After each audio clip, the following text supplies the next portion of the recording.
Hey everyone, and welcome to the Mae Cave. My name is Maegan, and today I am going to tell you about some amazing books that really made me cry. And I mean ugly cry. Like, most of these books made me really ugly cry. So, great book recommendations, right? So, before we get into it though, these aren't all books I read last year. In fact, I don't think I read any of these books last year. These are all books that I just have read in the past, and they really stick in my memory as books that made me cry. Because when I think of books, a lot of the times I think, oh yeah, there's plenty of books I cry at because I'm a crier. But these are the top books that I think about that made me cry. So anyway, let's just get into it. So the first book I have for you is Sissy, Empress on Her Own. This is the second book in the Sissy duology. The first one is Accidental Empress. I do have a review of this duology, so I'll link that down below. It is one of my first videos, so I don't know if it's a little cringeworthy, and the thumbnail's a little cringeworthy, just don't pay attention to that. But this duology is based in historical fact. It is about Empress Sisi, or Empress Elizabeth of Austria-Hungary in the late 1800s. She actually died before the turn of the century, but she is Empress, and it's just about her life, but slightly before her marriage, and then throughout her marriage up until her death. And this book, it's not actually, technically it's not her death that made me cry. It is the ending scene, but it's more, I guess, the ending chapters that made me cry, and then the very last scene just kind of pulled it all together, which really just made me bring it out. Because I have a love-hate relationship with this character. I liked her, I didn't like her. There's mainly near the end of the book, I just didn't like her at all. But then there's this reconciliation with her and her husband, and it's just these emotions I was hoping would, thrive. And then she died, because it does happen, the book goes to her death. And I cried for things left undone and unsaid for her and her family that I wish could have happened better for her. And if she had more time, I feel like those things would have happened for her and her family. And that's what really made me cry, is that, the undone, like I said, the unsaid things, the things that she never got to finish. And that made me cry. And I couldn't handle that. I don't think I really ugly cried, but I did definitely cry for a few minutes, and my husband noticed, and he had to come over and console me because he's a great husband. But this one, it took me time to get through it, to get to the second book and finish it. But honestly, now that I've read it, I do think it was worth it to get to that ending, even if as sad as it was. So, I don't know. I overall gave it like a 3 stars, I think. I'll link my review down below if you want to watch it, if you're interested in the book. The next book I have for you is another historical fiction novel that is The Red Tent by Anita Diamant. This book, holy crap. I was so invested in the main character. It just, again, it's an ending scene that made me cry. That's probably going to be a theme with all these books, is the ending scene that made me cry. But this book is set in, not historical fact, I think, but it's about, I don't remember the guy's name. Oh gosh, her father, who had 4 wives and 12 sons and 1 daughter. She's the one daughter. There was a kids animated movie based off of one of the sons called Joseph, King of Dreams. If you know that if you know that movie, then you know the family that I'm talking about. They had 1 daughter named Dina. I keep holding it sideways, which is her. And this book is about her and her life and her accomplishments and sadnesses and woes and everything that happened to her. I don't know from birth, but at least from childhood on until her death. And I was so invested in her character. She had a very interesting life. I was so enthralled with her life and everything that she did and what happened to her. And since I was so invested, when the end finally came, I couldn't handle it. I was ugly crying at this book. I was sitting there, I had it open to the page, I was sitting on my bed, I was ugly crying. My husband, after a few minutes, had to come and take the book out of my hands and close it for me. I was just, the whole time, like that. And I just, don't look at my, sorry, I shouldn't have done that. But I love this book, and I will probably eventually read it again, and I highly recommend this. This is top of my list for historical fiction, for books that made me cry, if you're into that kind of thing, because I don't mind that a book makes me cry. I like that cathartic release. It's one of the things I love about reading, is being so invested in a character that you feel everything that they feel, and that book really reminds me of that. The next book is the Chronicle of the Unhewn Throne trilogy by Brian Staveley. Again, I didn't cry until the end, and I'm only holding up the first book because it's a big, heavy hardcover series that I have. But this book, I'm not really 100% sure what made me cry. It's a really great, amazing dark fantasy series. And once I got to the end, it was almost as if I felt empty because it was over. I don't know if that describes it properly. But if that does, that makes sense to you, then that's what I'm going for, because that's what I remember saying. When I finished reading it, I was actually laying down in bed next to my husband, ready for bed. And I was finishing it up, and then I cried, and I was crying, and he's like, "What's wrong?" And I wasn't sure. exactly sad that it was over, but I don't know. I just felt empty because it was over, and the story had come to a completeness. Although I'm fairly certain there's gonna be more books within this world, and I really can't wait because I totally want more. I love this trilogy so much. If you like fantasy in any way, highly recommend this. And I'm sorry for my voice. I've been very dehydrated lately, and for some reason, it chooses right now to really start to crack. I sound totally sick. I swear I'm not sick. But anyway, this book, trilogy, probably other people didn't cry, but I did, and it sticks out in my memory because it wasn't a sadness because of the characters, it was this emptiness, and I don't really remember why, or no, I don't think I knew why at the time, so it's just a good time for me to recommend the book.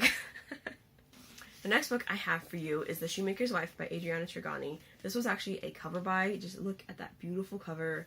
The side detail is really gorgeous, and the back detail is gorgeous, and it has this nice smooth sheen to the feel of it. Oh, I just love this cover. This book, it's about a young man and a young woman.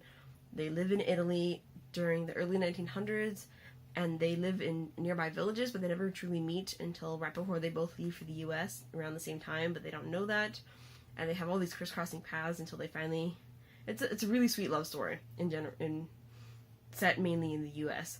But as it progresses, I'm loving the story. I think it's really great and it's amazing. I still think it's great and amazing, but then this thing happens, and I just cried so hard. It's actually not at the end, it's near the end of the novel, but not the very last paragraph or something, which is what most of these books are.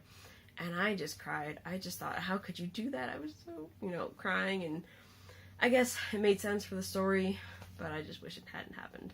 Otherwise, it's a very beautiful novel. I mean, the writing is very beautiful as well, not just the cover. So I highly recommend this if you like historical fiction set in that time era, if you like love stories, if you like beautiful covers, pick it up. You'll might like it. Okay. We're almost done, I promise. Second to last one I have is Harry Potter and the Half-Blood Prince, number 6. Yeah, for some reason I always think it's number 5. Number 6 in the Harry Potter series. I cried when a certain person died, and then I cried for 2 chapters. I was crying and crying and crying, and I thought, I need to keep reading, and you know what happens next. So for the next 2 chapters, I was reading through my tears. I remember reading through my tears were there, and it just... Goodness, that took it out of me. I was in middle school, I was sitting on my bed. I tend to sit on my bed a lot when I'm crying. But for those of you that have read Harry Potter, you know what I'm talking about, you know who this is. If you cried as well, please tell me. Please don't say who it was in the comments, because if there is someone on here who hasn't read the Harry Potter series, I don't want to spoil it for them. Or at least put a spoiler warning first if you're gonna say who. Because I'm sure I'm not the only person that cried. I'm sure a lot of people did, but I think that is the one death that I cried at in Harry Potter. I don't remember if I cried at others, but this is the one that sticks out in my memory for the series. Alright, the last book I have to show you is probably my worst cry. It is The Midnight Rose by Lucinda Riley. This book, it is so beautiful. It is so well done. I love the story. And, gosh, it just destroys you. So, it's centered around 2 storylines. So you have this woman named Anita, and if it's current time frame starting out, she's a great-great-grandmother, and she talks to her great-great-grandson and says, I'm about to die, I'm 98 years old, in, nicer terms. Go off and find what happened to my son. And everyone in her family, including her, well, not really her, but everyone in her family thinks her son died when he was very young, I think baby age. And she just lived with that her whole life. And she thinks, or she knows, that her son never died. Something else happened to him, and he's been living or something. She thinks he was still alive by the time she died. Or somewhere around there. But either way, she thought he was alive this whole time. She tells her great-grandson, go out and find out what happened to him. And then from there, the stories divulge between the grandson finding out what happened, and then her story, starting in India, where she was born and raised, going back and forth between India and England, which is where she went to school and where this love story happened. And she had her love story in England in the early 1900s, early 1900s. And then, so it's going back and forth between those 2 timelines. And now the grandson's timeline is kind of happy. It ends happily, and there's actually a character in here, if you choose to read this book, there is a character who's like this Hollywood starlet who's doing a movie, and I wasn't sure why she was there. I was like, what is this character? What does she have to do with anything? She does have a part to play in the plot. But don't get dissuaded by her character. I know she seems kind of off and out there, but, you know, away from the story, like she shouldn't be there, but once you get into the story, you don't mind it too much. So it's just this beautiful story. She has this very interesting love romance with this guy in England, and then it just goes to crap. Not like the story is crap, but her life. I mean, she ends happily. She has I think she has one more kid, and then she has all these grandkids, all these great grandkids, and so on and so forth. But her early life is so sad and depressing, and then you think you're done. You think you've gotten through the book. Okay, I got through all the sad parts, the happy endings here. You get to the damn epilogue, and oh my gosh, I was reading it, and I'm thinking, okay, this isn't going to happen, right? And I'm getting to this ending, and there's something going on. I'm thinking, what? No, that can't be. Last sentence. Oh my god. It just... That's what I have to describe that last sentence. It blew me away. I was so devastated.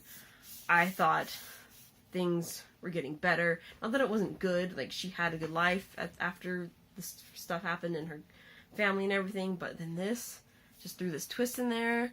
Like, this could have happened and it didn't. Oh my gosh. I really want to say what it was. If you've read this book, please comment down below so we can discuss this, because, oh my gosh. This book, oh god. I ugly cried so hard to this book. I probably cried a few times throughout it. Really ugly cried at the end. The same way with the Red Tent, where I'm holding it open at the very end. I'm crying and crying and crying for minutes on end. My husband finally has to come and take the book out of my hands and put it away from me.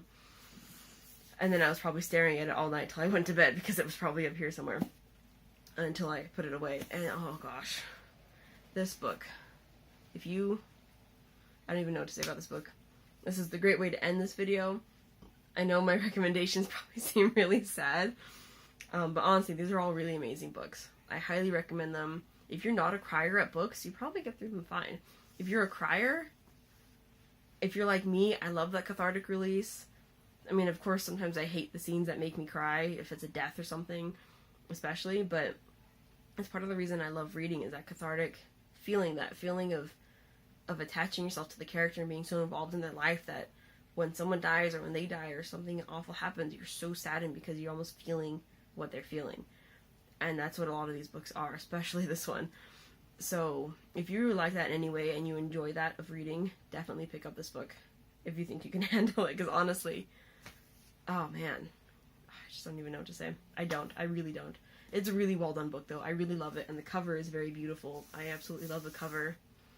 And I definitely plan on reading more of Lucinda Riley's books. I'm wondering, I hope they're as good as this one, because this one has really set a tone for the rest of her books. So, okay, I'm going to stop rambling about that book now.